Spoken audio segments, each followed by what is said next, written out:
আমরা চারজন এখন বেরিয়ে পড়েছি দাদুর গণনাট্য দেখতে যাবো বলে।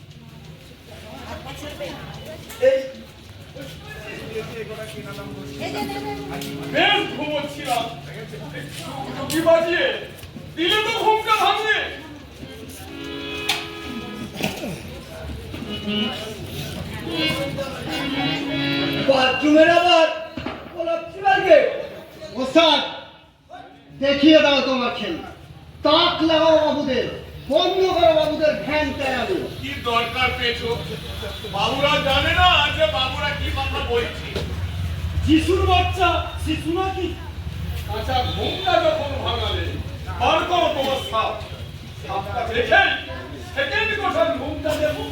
দরজা কাছে আমার সঙ্গে যাও, সাপ দেখলে আমার পেট কষে যায়। হবে হবে বাবু সাইরা, সব হবে। তার আগে খেলাটা দেখুন। আরে লাল ভেলকি বাবু,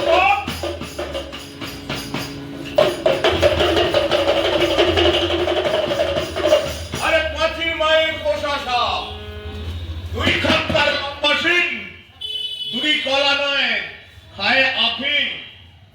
কার্জন শব্দ বঙ্গভঙ্গ, ভারত ভূমে সদাই রঙ্গ। বাবু মশাইরা, সব থেকে বের করে দেখাচ্ছি এখন। আরে আস্তে আস্তে আস্তে। তার আগে একটি কথা, এটি যে কি সব যে বাবু বলতে পারবেন নগদ 100 টাকা বকশিশ। অজগর? অজগর? এই ছোট্ট পিড়ির মধ্যে অজগর?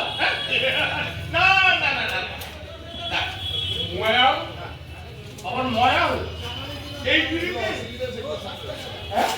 না বকো? না না না না, বলো না চন্দ্রবড়া না, চন্দ্রবড়া না, তাহলে শামুক ভাঙা। না না না না না না, কার লাগি না ছোড়া না, বলে কিনা হেলে। সব বাবা, তবে কি সাবে তোমার? বের করে দেখাও একবার, এই ধৈর্য ধরতে পারছি না। বাবু মশাইরা, সব কিছু তো এই বনে জঙ্গলে খালি করতে থাকে। আপনার আমার বুকের ভেতর থাকে না? বুকের ভেতর সব বলছো কি বা? ঠিকই বলছি বাবু, যার যত বিষ আছে সব মিশিয়ে আবার এই সাপটির বিষ। দেখাবো দেখাবো আপনাদের। তার আগে একটি কথা, এই সাপের অনেকগুলি স্যাম্পল আমার কাছে ছিল। সেগুলি কোথায় হে? কোথায়? শুনুন তবে, শুনুন তবে বন্ধুজন, 46-এর দাঙ্গায় স্মরণ করুন বন্ধুজন, 46-এর দাঙ্গায় আরো ঘুমে রক্ত মেখে ভারত হলো রাঙ্গা। হাজার ভাইয়ের রক্ত মেখে ভারত হলো রাঙ্গা। একখানি সব ঢাললো রে বিষ, এই একখানি সব ঢাললো রে বিষ, দুটি ভাইয়ের মধ্যে সাপের মূল্য পাইল সবে করতে এবং করতে। কি সব বলছো হে? মাথা মুন্ডু নাই নাকি? আমসাই, আমার এই সাপ বিষ ফেলতে মিরাটে, মুজফ্ফরনগরে, ভাগলপুরে, গুরুদাসপুরে, কাশ্মীরে, আর আমাদের এপার বাংলা ও ওপার বাংলায় আজও উগড়ে চলেছে সেই বিষ। কিসের বিষে? কিসের বিষ? আমি উত্তর দেব না, প্রশ্ন করুন নিজেকে। নিজেকে? হ্যাঁ, নিজের অন্তরকে। অন্তরকে? যখন এই বরবাদারদের হাত থেকে জমি উদ্ধার করার জন্য আপনি ওই হরিশ বাগদিদের সঙ্গে মকাই শেখকে লড়িয়ে দিলেন?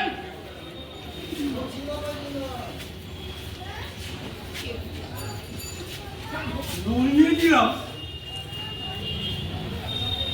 কবি কখন, কার সঙ্গে, কাকে? বলতে লজ্জা করছে না? মনে পড়ছে না সেই দিনের কথা, যেদিন আপনার পায়ে ধরে কেঁদে বলেছিলাম, বাবু বাবু গো, জমি থেকে উচ্ছেদ করবেন না, না খেতে পেয়ে বউ ছেলে নিয়ে মরে যাবো। তা আমি কি করব? তুই বাঁচলে আমি যে মরে যাবো। আপনার তো অনেক জমি বাবু, এই 4 বিঘে জমি চষলে অনেক খেতি বাপ, অনেক খেতি। ফসল টিপে তুমি আকাশে ডানা মেলছো, চেকনাদার লুঙ্গি পরছো, আর আর তোর বিবি ব্লাউজ পরছে, ছেলে যাচ্ছে স্কুলে, আর ততই তোদের চোখে আমার বিরুদ্ধে নেশা জমছে। ছেলে স্কুলে পড়তে যাবে না, বউ থাকবে উদম গায়ে, এতেই আপনাদের সুখ। কি হবে? লেখাপড়া শিখে জজ হবে, ম্যাজিস্ট্রেট হবে?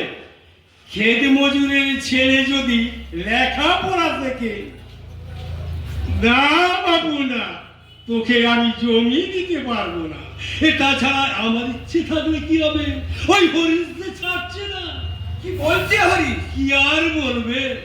বলছে মোকাই মুসলমান, আমি হিন্দু, হিন্দু যদি হিন্দুকে জমি না দেয়। বাবু, আমি যখন জমিতে ধান লাগাই, মুসলমান মনে কি কম হয়? মুসলমান মনে কি আমি নাম কম বই? আর হিন্দু হরিশ বাগদি ধানের জমিতে মুখ চাষ করে? না, পদ্ম ফুল। তার মানে মানে করিস না, এখন ধান পান নয়, পদ্ম ফুল ফুটাচ্ছে, পদ্ম ফুল। যেদিকে তাকা সব জায়গাতেই দেখতে পাবি পদ্ম ফুল ফুটছে, ফুটেছে ফুটেছে পদ্ম ফুল ফুটেছে, ফুটেছে ফুটেছে পদ্ম ফুল ফুটেছে। আমার ভাঙা হাতের রাঙা পাটে পদ্ম ফুল ফুটেছে, ভাঙা হাতের রাঙা পাটে পদ্ম ফুল ফুটেছে। ফোটাচ্ছি পদ্ম ফুল, যাচ্ছি আমি হরিশের কাছে। সালার মাথা যদি না ফাটাই, না, এই তো মোকাই, তোর বাড়ি যাচ্ছিলাম, তোর বিবিকে বল আমার ঘরে গিয়ে একটু বসুক, বউটা যন্ত্রণায় কাতরাচ্ছে, আমি একটু ডাক্তারের কাছে যাচ্ছি। চল না যা, আমার বিবি তোর বাড়ি যাবে না, পাশাপাশি থাকি, একটু সাহায্য করবি না? পাশাপাশি থাকি সালা, আমার সম্বল বলতে চৌধুরী 4 বিঘে জমি চা, সে জমিও তুই নিয়ে নিবি, আর আমার বিবি যাবে তোর বউকে খারাপ করতে? কি বুঝছিস মোকাই, আমি তোর জমি নিয়ে নেব? এদিকে চৌধুরী আমাকে ডেকে বললে আমি যে 5 বিঘা চাষ করি সেটা নাকি তুই নেবার জন্য দরকার করেছিস, তুই তো আমাকে কথা বসাবার তাল করছিস।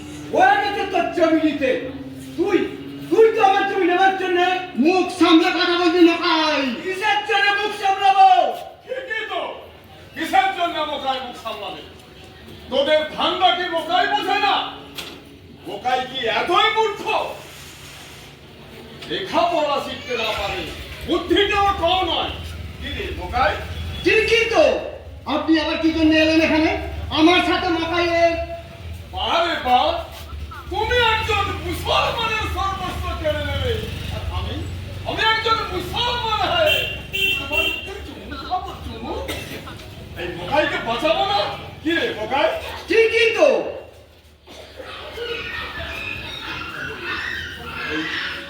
মুসলমান তো নিশ্চয়ই। একজন মুসলমানের দুঃখে যদি একজন মুসলমানের প্রাণ না কাঁদে তবে কি তোর কাঁদবে না সারা? কি রে মোকাই, কাঁদবে? ঠিকই তো, তোরা মনে করিস না হরিশ, আমরা ঘুমিয়ে আছি, আসছে বিদেশ থেকে সাহায্য আসছে, আর পাকিস্তান আছে পাশে। এইবার তোরা হারে হারে টের পাবি। কি রে মোকাই? ঠিকই তো, এই হিন্দুদের জন্য আমাদের এত কষ্ট, এত দুর্ভোগ, এরা আমাদের শ্রোতা শব্দ সঙ্গীত করে দিচ্ছে। এটা তুই ছাড়িস না কোথায়? এই নে, এই নে, ভাগ ভাগ খাওয়াবো খাইতে। এই নে, নে শোন। তুই তুই আমাকে মারবি বকাই? মানলেই হলো। শালা তুই বসে বসে মার খাবি, শালা কাপুরুষ। এই এই মুসলমানদের জন্যই আমাদের এত অসুবিধা, এটা বুঝিস না? আমাদের হিন্দু রাষ্ট্রটাকে এই সারা ছাড় দেশ বাঁচা, মুসলমান ভাগা। কি করবো চৌধুরী মশাই? কি করবো চৌধুরী মশাই? আমাদের হিন্দু রাষ্ট্রটাকে সারা ছাড়খাড় করে দিল। আমাদের জাতীয় নায়ক শ্রী রামচন্দ্রের নাম স্মরণ করে মাস সারা মোকাইকে, তারপর মারবি ওই মোকাইয়ের বিবিকে, খুদু শেখকে, সারা মুসলমান পাড়াকে জ্বালিয়ে দে। এই নে ছুরি, ধর সারা, মার মোকাইকে। এই ছুরি না হলে রিভলভার পাবি, আমেরিকা রিভলভার। তোদের প্রত্যেকের হাতে অস্ত্র তুলে দেবো, মার সারা মোকাইকে।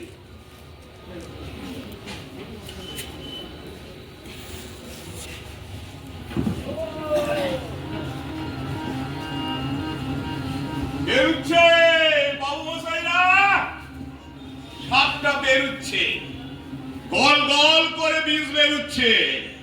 এই শিবের বাপেরও সাধ্য নাই যে এত বিষ হজম করে। কি বাবু মশাইরা, দেখতে পাচ্ছেন সাপটাকে? দেখতে পাচ্ছেন তার বিষ? চোখ কান খোলা রাখুন, সব দেখতে পাবেন। এখন ওই দিকে তাকান, ওই বিষ ওয়ালারা কি করছে একবার দেখুন। আসসালামু আলাইকুম কাজী সাহেব। নমস্কার নমস্কার ভাই, অসময়ে। এই অসময়ের কি শেষ আছে? যেদিকে যাবেন সেদিকেই সঞ্চার। কলকাতাতে একটা বাড়ি কিনেছি, এদিকে জামাইকে আমেরিকা পড়তে পাঠাবো। হাতে টাকা পয়সা নেই, তাই ভাবছি জমিগুলো বিক্রি করে দেবো। কিন্তু এই সারা শূন্য ওলাদের জ্বালায় জমি বিক্রি করার উপায় আছে? বলছে নাকি বরকাদারকেই দিতে হবে। সারা আমি পথে বসে আর কি, আর আর ওই সারা ওই বরকাদারদের হারামির বাচ্চারা কি এত সহজে ছাড়বে ওলা? তাই একটু লড়িয়ে দিলাম। কামাল করেছেন চৌধুরী সাহেব, কামাল করেছেন। আমিও ওই মোকাইকে নিয়ে একটা ঝামেলায় পড়েছি। আমার বাড়িতে সামান্য একটু বাবু আছে, মোকাইকে বললাম, হ্যাঁ মোকাই, তোকে হাজার খানেক টাকা দিচ্ছি, তুই অন্য কোথাও বাড়ি কর। শুনবে না? মোকাইকে যে কারা নাচাচ্ছে তাকে আমি বুঝি না। সব ওই শূন্য আলাদা, তা নইলে হাওয়াই হয়েছে। এখন একটা লাশ যদি পড়ে গোটা কাঁটা দাও দাও দাও দাও দাও দাও করে জ্বলবে, তখন তখন আপনার জামাই যাবে আমেরিকা, আর আমার বাড়ির তিন তলাটা চচর চচর চচর। তারপর পায়ে কি যাও বলছি,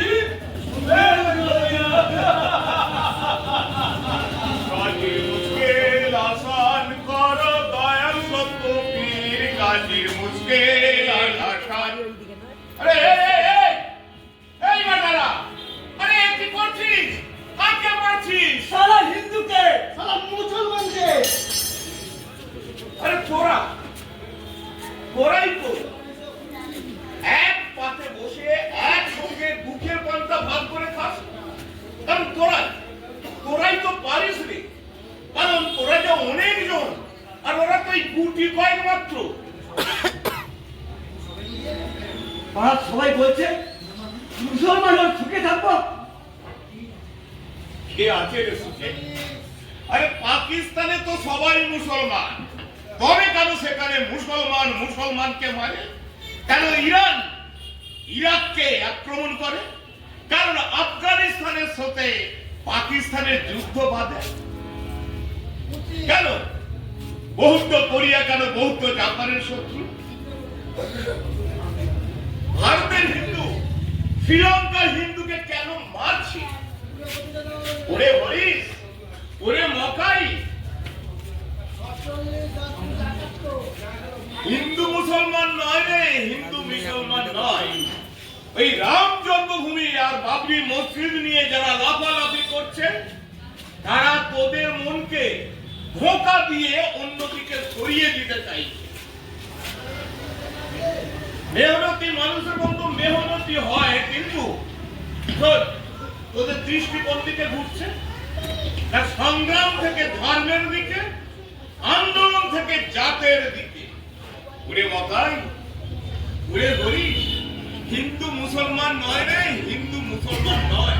এই মেহনতি মানুষের বন্ধু এইসব মেহনতি মানুষই হয়। বেশ, এবার মার মার দেখি দিল না, কোনোদিন মারবো না, মারতে পারবো না। কি বাবু সাইরা, আপনাকে আর বের করবো না? বাবু সাইরা, আপনাকে আর বের করবো না। এই সাপ বড় ভয়ঙ্কর সাপ বাবু। এই সাপ যেখানে বিষ ঢালে, সেখানে হাজার ভাইয়ের রক্ত না পেলে শোধন হয় না। তাই আজ আর সাপটাকে বের করবো না। এই সাপ বড় ভয়ঙ্কর সাপ বাবু, বড় ভয়ঙ্কর সাপ। এই সাপের নাম হচ্ছে সাম্প্রদায়িকতা। তাই আজ আর সাপটাকে বের করলাম না। কি বলছেন বাবু সাহেরা, কি বলছেন? সাপটাকে সাপটাকে বের করব না, বেশ, তাহলে আসুন আমরা সবাই, রাম, রহিম, গুরুবক, অ্যান্টনি, আমরা সবাই হাতে হাত মিলিয়ে তাই ধর্মজাতে লাগিয়ে আগুন ভাবছিস তোরা থাকবি সুখে। ধর্মজাতে লাগিয়ে আগুন ভাবছিস তোরা থাকবি সুখে। লাগলে আগুন সব হারাবি, লাগলে আগুন সব হারাবি, পড়বে রে ছাই আসার মুখে। ধর্মজাতে লাগিয়ে আগুন ভাবছিস তোরা থাকবি সুখে। ধর্মজাতের লাগিয়ে আগুন ভাবছিস তোরা থাকবি সুখে। নেই কি মনে এই আগুনে হিন্দুস্তান আর পাকিস্তানে, নেই কি মনে এই আগুনে হিন্দুস্তান আর পাকিস্তানে। নাটকটি দেবেশ ঠাকুরের লেখা এবং আমাদের বৈতালিক শাখার সদস্যদের দ্বারা অভিনীত। এটা একটি পথনাটক। এই নাটকটি নাটক শেষে আমাদের সবাইকে দিয়ে দিল টিফিন। ছিল একটা করে বাবুচি কেক আর একটা করে ক্ষীরকদম। তারপরেই আমরা এসে গেছি ফুচকা খেতে। আর গোপালকে দেখতে পাচ্ছি না বলে আমার মেয়ে এখন এদিক ওদিক খুঁজছে ওকে। ফুচকা খাওয়া শেষে এবার আমরা যাচ্ছি বাড়ি। আজকে ভিডিওটা এখানেই শেষ করছি, টাটা।